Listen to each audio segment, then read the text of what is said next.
Pourquoi certains foyers arrivent à garder une pièce fraîche même quand le thermomètre extérieur dépasse 35 degrés, sans climatisation, sans ventilateur électrique, presque sans dépenser un centime chaque mois? La réponse tient dans un principe physique vieux de plusieurs siècles, combiné à un ingrédient que vous avez probablement déjà dans votre cuisine, le sel. Dans cette vidéo, vous allez découvrir comment construire un système de refroidissement passif basé sur l'évaporation et le sel, pour un coût d'environ 16 €. Vous allez comprendre pourquoi ce système fonctionne, dans quelles conditions il donne de bons résultats, et surtout dans quelles situations il devient inutile. Parce qu'un bon système de refroidissement, ce n'est pas une solution magique. C'est une solution qui respecte les lois de la physique et qui s'adapte à votre climat et à votre logement. Restez jusqu'à la fin, car nous allons aussi voir les erreurs les plus fréquentes qui rendent ce type de système totalement inefficace, et comment les éviter. Avant de parler de sel, il faut comprendre le mécanisme qui rend tout cela possible, l'évaporation. Quand de l'eau liquide se transforme en vapeur, elle a besoin d'énergie pour changer d'état. Cette énergie, elle la prend sous forme de chaleur, directement dans l'air environnant. C'est exactement ce qui se passe quand vous sortez de la douche et que vous sentez un frisson sur votre peau mouillée. L'eau qui s'évapore absorbe la chaleur de votre corps. Ce phénomène s'appelle la chaleur latente de vaporisation. Et c'est le même principe qui fait fonctionner les climatiseurs traditionnels, les tours de refroidissement industriels et même la transpiration humaine. La différence, c'est que ici, nous allons utiliser ce principe de façon totalement passive, sans électricité, sans compresseur, sans moteur. Vous vous demandez peut-être pourquoi ajouter du sel à de l'eau, alors que l'eau seule s'évapore déjà très bien. La réponse tient en 3 points. Premièrement, l'eau salée s'évapore plus lentement que l'eau douce. Cela peut sembler contre-productif, mais c'est en réalité un avantage pour un système domestique. Une évaporation trop rapide signifie qu'il faut remplir le réservoir plusieurs fois par jour. Avec du sel, l'effet de refroidissement dure plus longtemps, avec moins d'entretien. Deuxièmement, le sel limite le développement des bactéries, des algues et des moisissures dans l'eau stagnante. C'est un point essentiel pour l'hygiène, surtout si le système reste en place plusieurs semaines pendant l'été. Troisièmement, une eau légèrement salée modifie la tension superficielle du liquide, ce qui favorise une diffusion plus homogène dans le tissu ou le support utilisé. Cela permet à l'eau de mieux se répartir sur toute la surface d'évaporation, au lieu de se concentrer à un seul endroit. Il est important de préciser une chose, le sel n'ajoute pas de froid par lui-même. Il ne fait qu'optimiser et prolonger un phénomène qui existe déjà naturellement, celui de l'évaporation. Aucune réaction chimique magique ne se produit ici, uniquement de la physique classique. Un système d'évaporation sans mouvement d'air ne fonctionne presque pas. C'est l'erreur numéro 1 que commettent la plupart des gens qui tentent ce genre de projet. Pour que l'air chaud extérieur passe à travers votre surface humide, se charge d'humidité et ressorte plus frais à l'intérieur de la pièce, il faut un flux d'air constant. Cela s'appelle la ventilation traversante, ou ventilation naturelle. Concrètement, cela signifie que vous devez avoir une entrée d'air d'un côté de la pièce, généralement une fenêtre exposée au vent dominant, et une sortie d'air de l'autre côté, une autre fenêtre ou une porte. L'air doit pouvoir circuler d'un point à un autre, en traversant votre dispositif humide au passage. Sans ce courant d'air, l'évaporation se produit quand même, mais l'air refroidi reste bloqué près du système et ne se propage pas dans la pièce. Le résultat est décevant, et beaucoup de gens concluent à tort que la méthode ne fonctionne pas, alors que c'est simplement la ventilation qui était insuffisante. Voici un point que très peu de vidéos sur ce sujet expliquent honnêtement, et c'est pourtant fondamental. Le refroidissement par évaporation fonctionne extrêmement bien dans les climats secs, où l'air a une faible humidité relative. Dans ces conditions, l'air a une grande capacité à absorber de la vapeur d'eau, et l'évaporation se produit rapidement et efficacement avec une baisse de température parfois impressionnante. En revanche, dans un climat déjà humide, l'air est proche de sa saturation en vapeur d'eau. Il a donc beaucoup moins de capacité à absorber davantage d'humidité. L'évaporation se ralentit, l'effet de refroidissement diminue, et vous risquez surtout d'augmenter le taux d'humidité intérieure, ce qui peut rendre l'atmosphère plus lourde et inconfortable, même si la température baisse légèrement.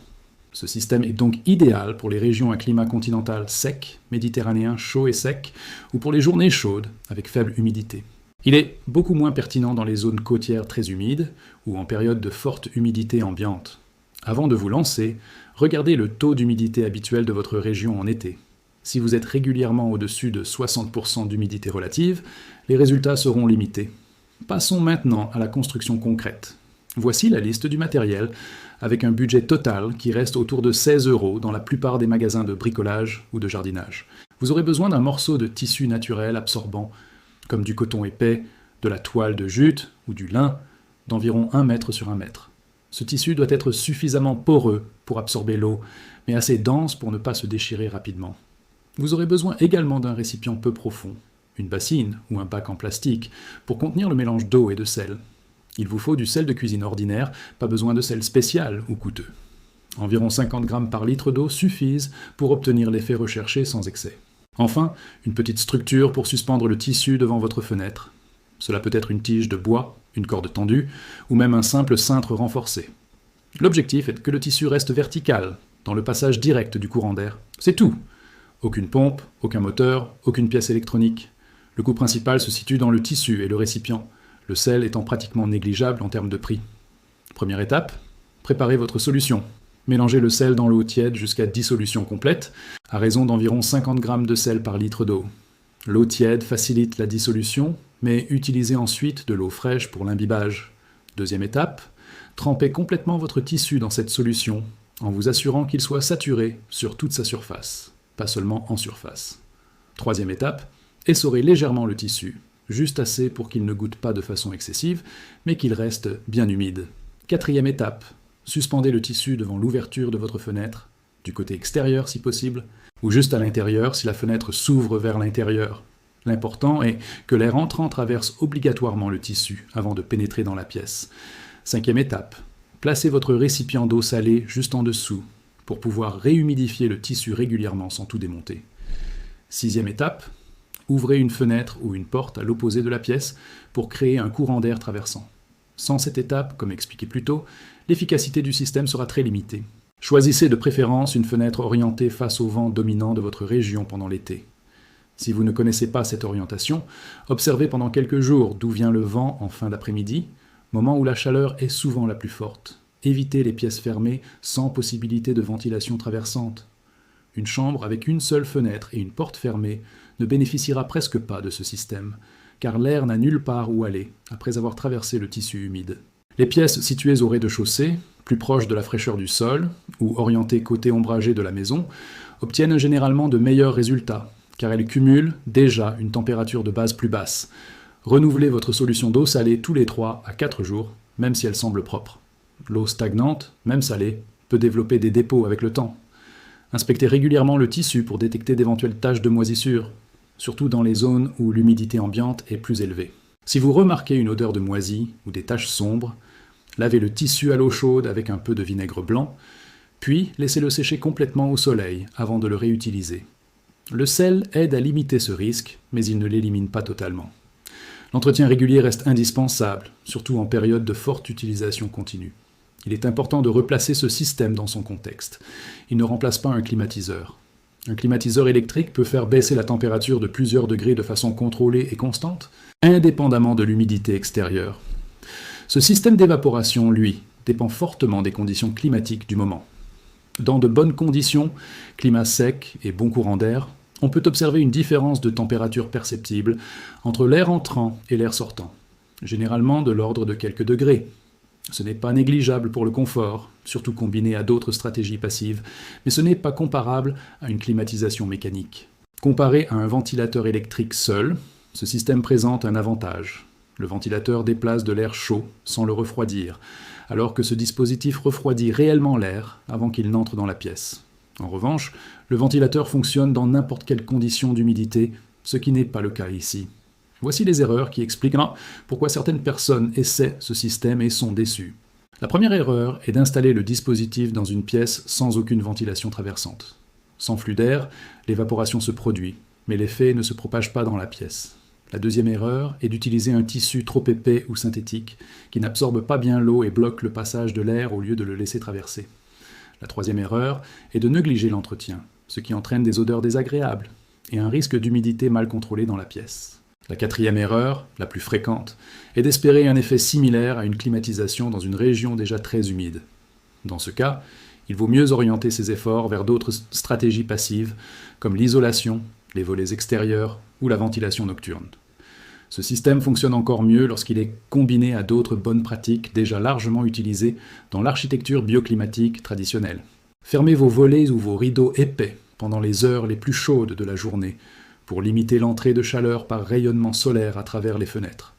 Ouvrez ensuite votre système d'évaporation en fin d'après-midi ou en soirée, lorsque le vent se lève souvent et que la différence de température entre intérieur et extérieur devient favorable. Profitez également de la fraîcheur nocturne en ouvrant largement vos fenêtres la nuit pour évacuer la chaleur accumulée pendant la journée. Ce principe, appelé ventilation nocturne, est utilisé depuis des siècles dans les régions à climat chaud et sec, notamment dans certaines architectures traditionnelles du bassin méditerranéen et du Moyen-Orient, où des tours à vent et des dispositifs similaires basés sur l'évaporation étaient déjà employés bien avant l'invention de l'électricité. Enfin, une bonne isolation thermique reste la base de tout. Aucun système de refroidissement passif ne peut compenser une maison qui laisse entrer massivement la chaleur par ses murs ou sa toiture. Ce système d'évaporation au sel est un complément intelligent, pas une solution isolée. Résumons ce que nous avons vu. Le refroidissement par évaporation utilise la chaleur latente de vaporisation pour absorber de la chaleur dans l'air. Le sel prolonge l'effet de l'eau et limite les problèmes d'hygiène sans créer de froid par lui-même. La ventilation traversante est absolument indispensable pour que le système fonctionne. Ce dispositif est particulièrement efficace dans les climats secs et beaucoup moins pertinent dans les climats déjà humides. Un entretien régulier reste nécessaire pour éviter les moisissures et les mauvaises odeurs. Et surtout, ce système reste un complément passif, pas un remplacement d'une climatisation mécanique. Avec environ 16 € de matériel, vous obtenez un dispositif simple, entièrement passif, sans électricité, basé sur des principes physiques éprouvés depuis des siècles. Testez-le chez vous, observez les résultats selon vos propres conditions climatiques et ajustez son emplacement en fonction de vos courants d'air naturels. Si cette vidéo vous a plu, abonnez-vous à Refroidissement Caché pour découvrir davantage de solutions intelligentes afin de garder votre maison fraîche et d'économiser de l'énergie.